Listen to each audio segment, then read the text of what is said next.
Bonjour à tous. Interdiction des rassemblements festifs non déclarés dans le Jura. La préfecture a interdit jusqu'à ce lundi 15 décembre à 8h tout rassemblement festif à caractère musical non autorisé, rave party, free party ou technival. La mesure s'accompagne d'une interdiction de circulation pour les véhicules transportant du matériel destiné à ces événements. Un appel a été lancé sur les réseaux sociaux par des organisateurs de rave party sans qu'il y ait eu de déclaration faite en préfecture. Les agriculteurs bloquent plusieurs routes ce matin dans le sud de la France pour s'opposer à l'abattage des troupeaux touchés par la dermatose nodulaire.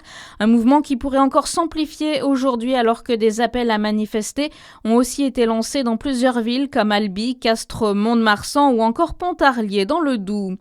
Des coups de feu hier au Creusot. Les élèves de la Charmille ont été confinés et des coups de feu ont été tirés pendant la pause méridienne dans le parc aux abords de l'école.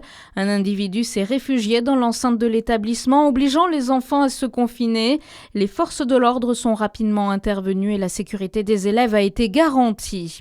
Les agents territoriaux devant le site du conseil régional hier à Besançon, ils réclament un 13e mois et l'amélioration de leurs conditions de travail.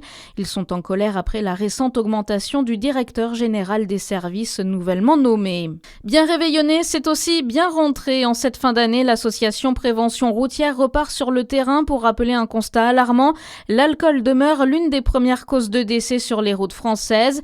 Les bénévoles de l'association seront donc présents au marché des Halles de Dijon et proposeront au public des ateliers de sensibilisation. Pour son dernier match de l'année, le DFCO n'a pu trouver la solution à Châteauroux, 0 partout. Des Dijonais qui laissent la tête du championnat à Rouen, qui s'est imposé de son côté lors de la 16e journée de National. L'équipe féminine, elle, reçoit aujourd'hui Lens à 17h.